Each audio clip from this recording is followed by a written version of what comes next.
नमस्कार दोस्तों, एजुकेशन 790 से मैं सुरेश यादव। दोस्तों, जो हमारे इम्पोर्टेंट प्रश्न 30 प्रश्न बनते हैं जनरल स्टडी के, उसका हम यहाँ देखेंगे। तो देखिए, इसका पहला क्वेश्चन है, which one of the following is not correctly matched. Which one of the following is not correctly matched, मतलब निम्नलिखित में से कौन सा सही सुमेलित नहीं है। तो इसका देखिए राइट आंसर क्या हो जाएगा, आर्टिकल 52 इलेक्शन ऑफ प्रेसिडेंट। मतलब कि पहला ये जो 52 है निम्नलिखित विकल्पों में एक क्योंकि अनुच्छेद 52 में भारत के राष्ट्रपति का उल्लेख किया गया है। क्या किया गया है? तो जो यह पद सृजित की गई है यह आर्टिकल 52 में है। फिर देखिए 52 में क्या है, भारत का एक राष्ट्रपति होगा, वेरी इंपॉर्टेंट है, इसको आप सब ध्यान दे दीजिए। 51A में है मौलिक कर्तव्य, अनुच्छेद 154 में है राज्य की कार्यपालिका शक्ति और अनुच्छेद 165 में है राज्य का महाधिवक्ता। राष्ट्रपति का निर्वाचन संविधान के अनुच्छेद 54 के अधीन लोकसभा, राज्यसभा और राज्यों की विधानसभाओं तथा संघ राज्य क्षेत्र दिल्ली और पुडुचेरी विधानसभा के निर्वाचित सदस्यों द्वारा किया जाता है।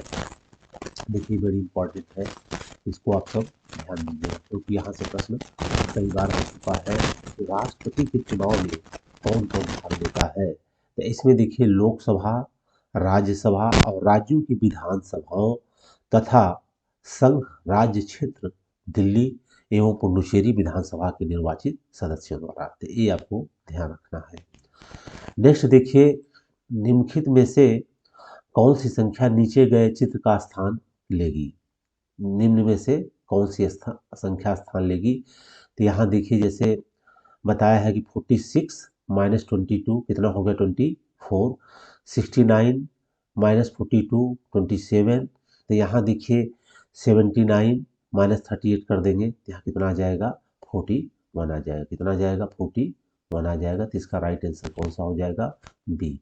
इसमें देखिए इन्होंने बताया कि जो 46 है और 22 है, इसको माइनस करने के बाद ये संख्या आ रही है।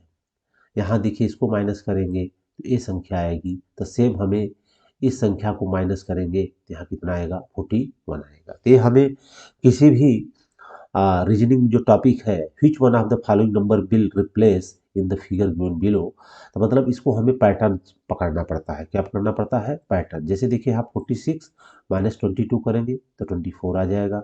यहाँ 69 माइनस 42 करेंगे तो 27 आ जाएगा।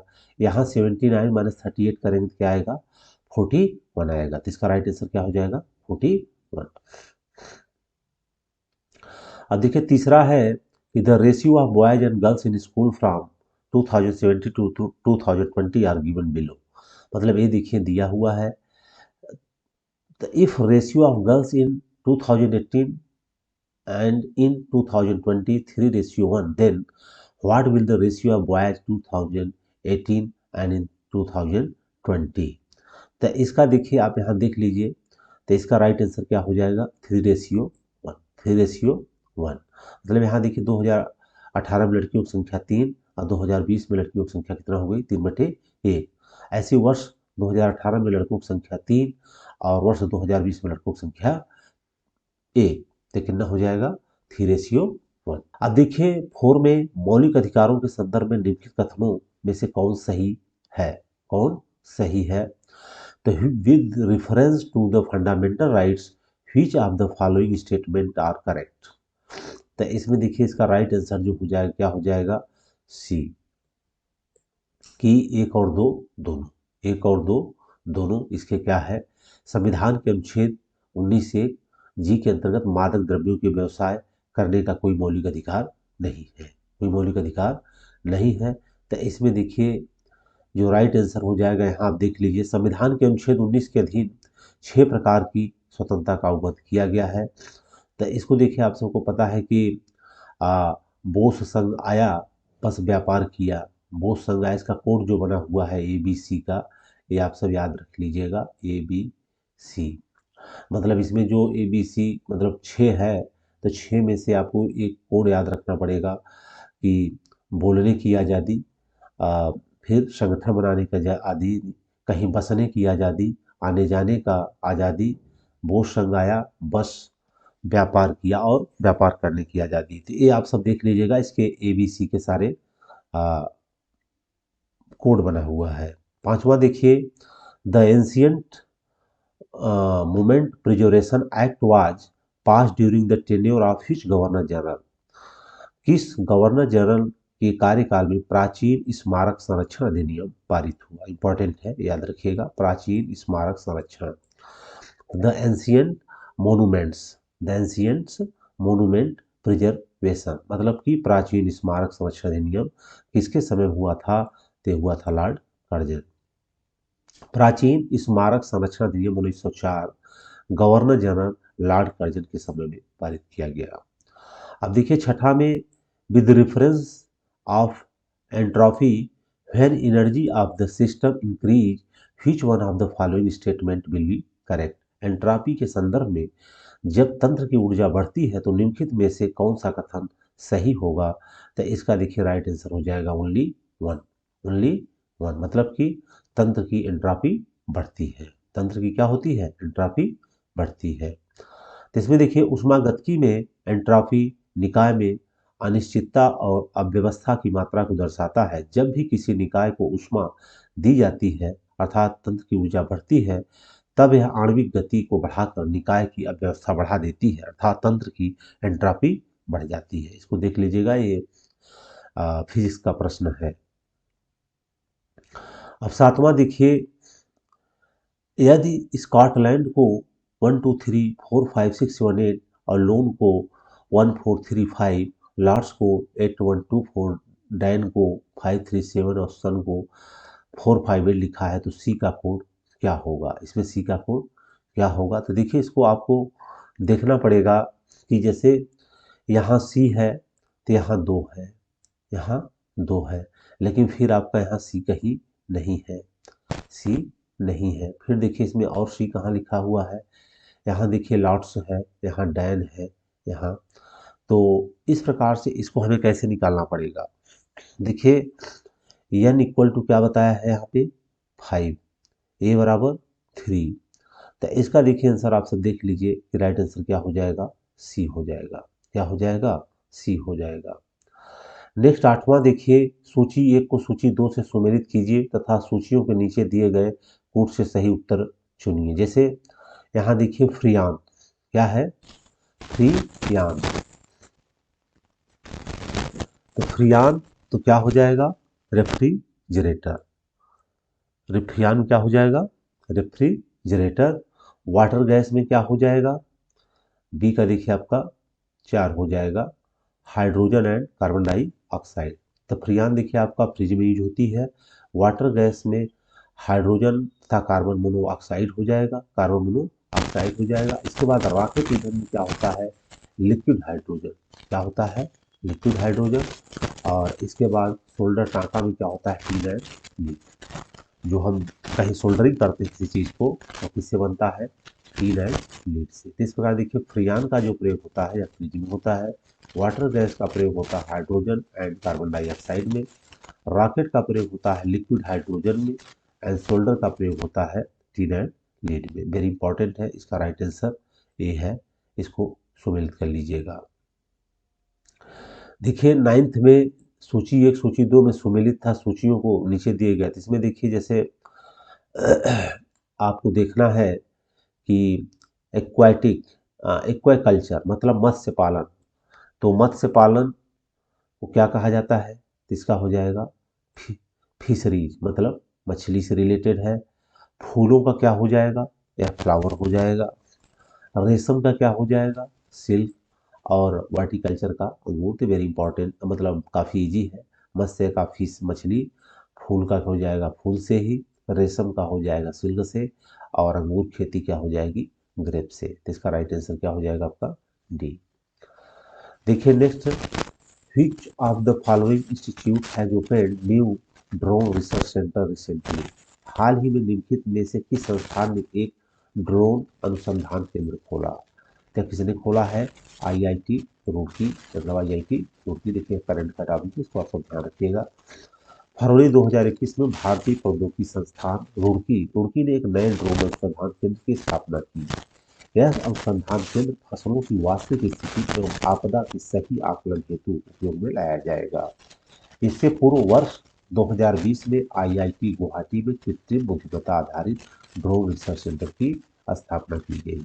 इसकी कही गई ड्रोन रिसर्च सेंटर।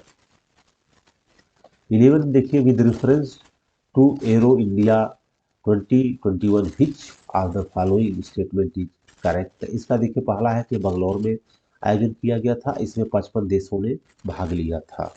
तो इसका देखिए केवल एक सही है कि यह कहाँ किया गया था, बंगलौर में किया गया था। कहाँ किया गया था, बंगलौर में किया गया था। लेकिन देश कितने भाग लिए थे, 14।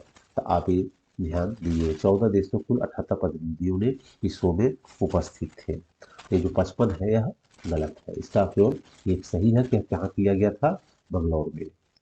उस समय करंट है, इसलिए अभी इतना इम्पोर्टेंट नहीं है। निम्नलिखित में से कौन सी नदी मुल्ताई के पवित्र तालाब से निकलती है। निम्नलिखित में से कौन सी नदी मुल्ताई के पवित्र तालाब से निकलती है। विच one of the following rivers originate from the sacred trunk of Multai. यह हो जाएगा डी, ताप्ती। ताप्ती नदी मध्य प्रदेश के बैतूल जिले में मुल्ताई नामक स्थान के निकट सतपुरा से निकलती है। इस श्रेणी के समानांतर 724 किलोमीटर की लंबाई में पश्चिम को प्रवाहित होती हुई खंभात की खाड़ी में जाकर मिल जाती है। यह सतपुरा तथा अजंता पर्वतों के मध्य भ्रंश घाटी में प्रवाहित होती है। इसकी मुख्य सहायक नदी पूर्णा है। मुख्य सहायक पूर्णा है। 13 क्वेश्चन देखते हैं नेक्स्ट हम।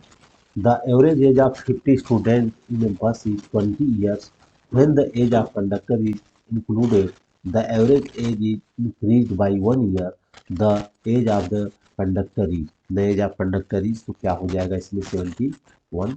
देखिए इसमें 50 विद्यार्थियों को स्वतः 20 लिखा है, तो 50 विद्यार्थी कुल हो जाएगा 50 × 20 बराबर 1000 वर्ष। कंडक्टर सहित सभी व्यक्तियों को औसत हुआ है, मतलब 20 धन 1 बराबर 21 वर्ष हो जाएगा। और सभी 50 व्यक्ति कुल कितना हो जाएगा, 51 × 33 बराबर 1071 वर्ष। तो देखिए इसको माइनस कर देंगे तो कितना आ जाएगा, 71 वर्ष। तो आप ध्यान रखिए कैसे इसको लगाना है। शुरुआत में देखिए 50 विद्यार्थी और औसत आयु 20 है, इनका गुणा करने के बाद 1000 हो गया। फिर उसमें कंडक्टर को जोड़ दिया गया था, 21 हो गया।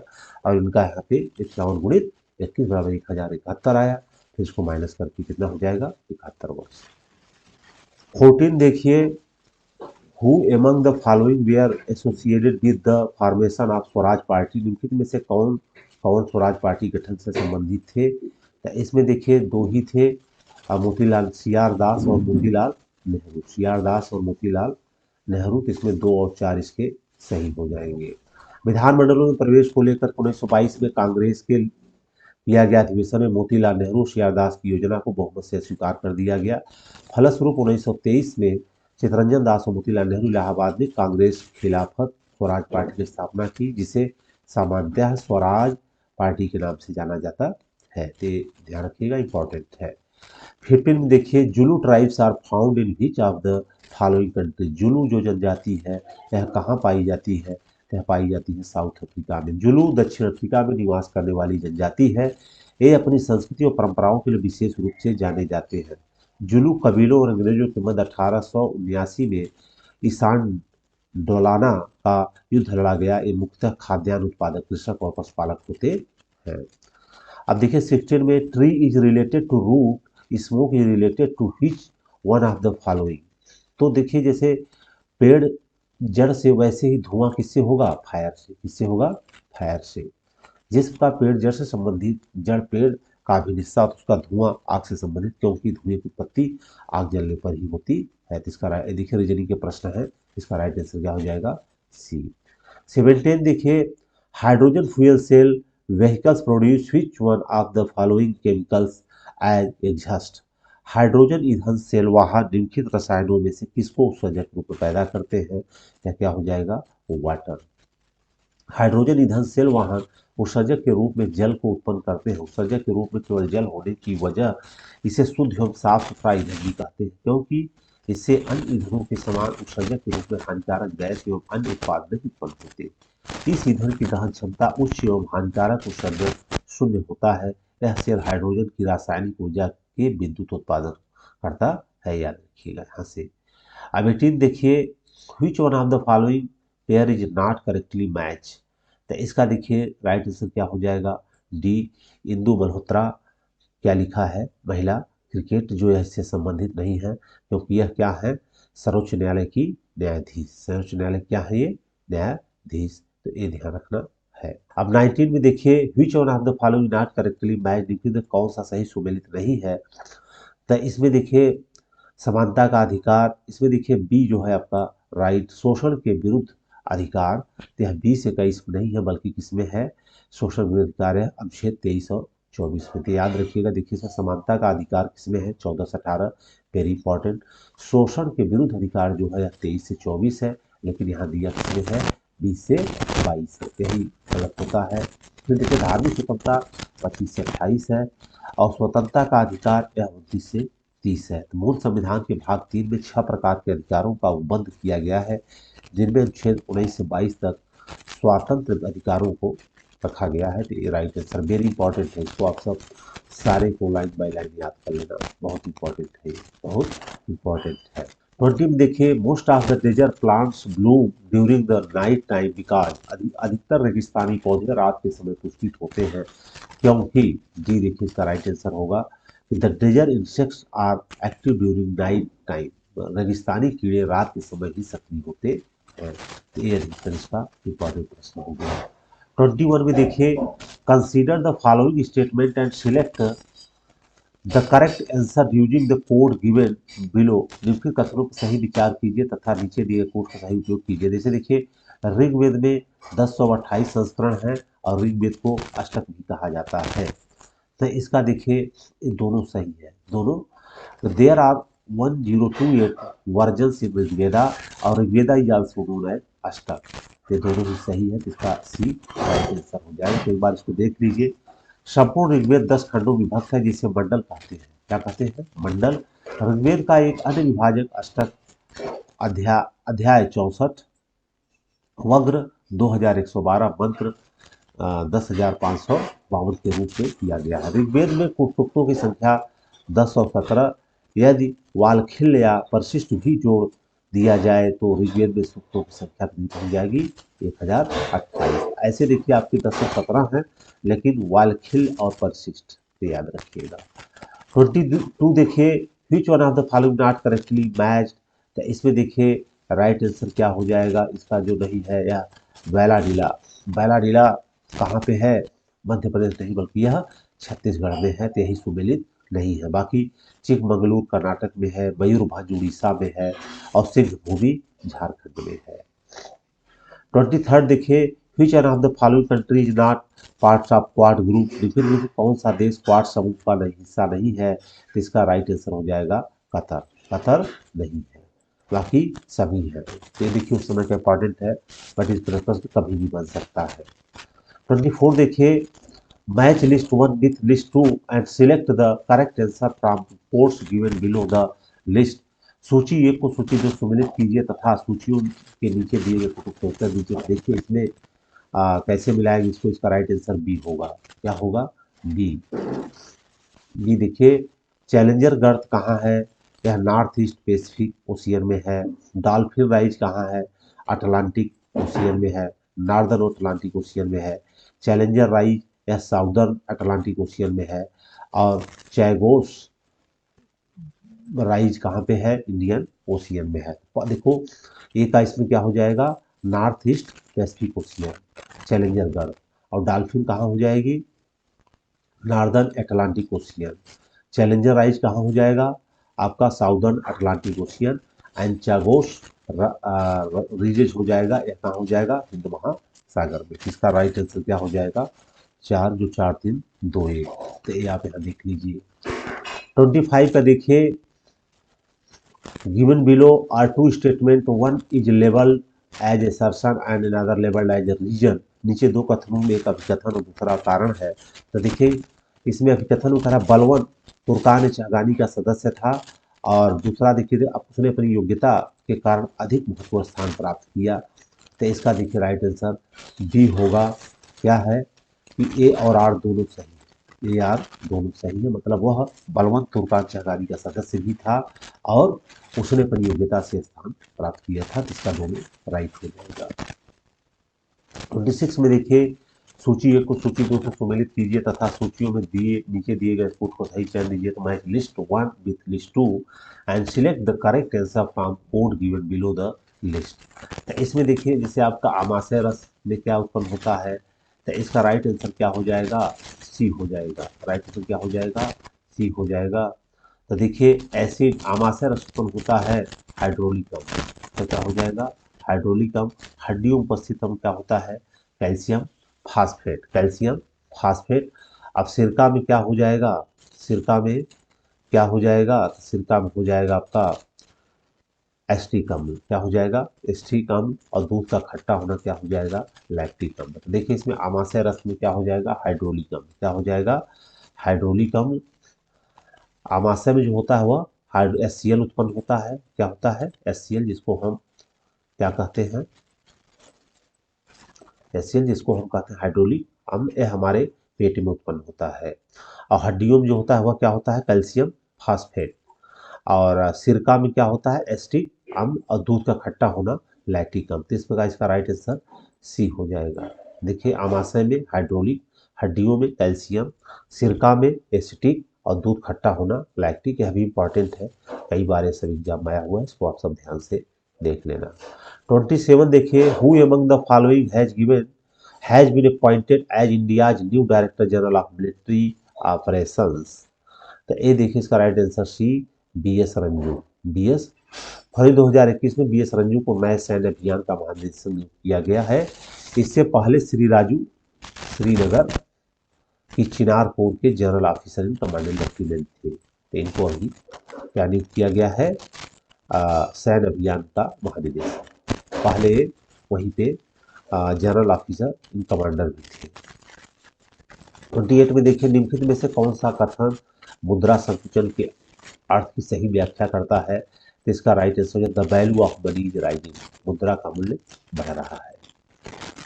29 देखिए, with reference to Marathas of the following statement is correct. मराठों के संदर्भ में निम्नलिखित में से कौन सा कथन सही है।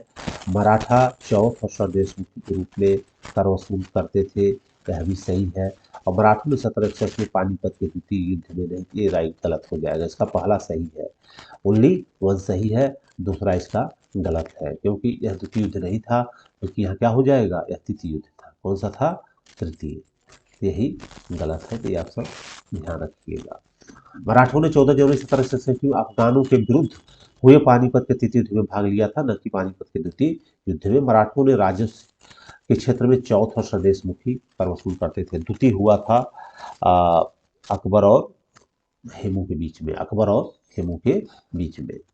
तो देखिए 30वां देखिए, given below are two statement, one is labelled as assertion and the other labelled as a reason. तो नीचे दो कथनों में कहा गया है। तो जैसे देखिए, नर्मदा नदी अपने मुहाने पर डेल्टा का निर्माण करती है, नर्मदा नदी अपने मुहाने पर डेल्टा का निर्माण करती है, कारण यह एक अपभ्रंश घाटी है। तो इसका देखिए ये फॉल्स है, लेकिन इसका कथन नहीं है। इसका देखिए ये क्या है, नर्मदा नदी मुहाने पर डेल्टा बनाती है, फॉल्स है, लेकिन एक अपभ्रंश घाटी है, ट्रू है। तो इसका क्या हो जाएगा, डी आंसर सही हो जाएगा। नर्मदा नदी अपने मुहाने पर एस्चुरी का निर्माण करती है, न कि डेल्टा का निर्माण करती है। नर्मदा नदी अब भ्रंश घाटी से बहती है। नर्मदा नदी का उद्भव अमरकंटक पठार से होता है, वेरी इंपॉर्टेंट, तथा यह भारत की पश्चिम वाहिनी नदियों में से सबसे प्रमुख है। इस प्रकार कारण सही है, प्रमुख कथन गलत है। तो दोस्तों आज यह 30 क्वेश्चन इंपॉर्टेंट थे, इसको आप सब जरूर 1 से 2 बार देख लीजिएगा। और अच्छा लगा है हमारे वीडियो को लाइक करिए, आप सब लाइक नहीं करते हैं। और इसको ज़्यादा से ज़्यादा पूरा वीडियो देखने का प्रयास करिए और इसको दोस्तों में शेयर करिए और हमारे चैनल को सब्सक्राइब करिए। जय हिंद, जय भारत।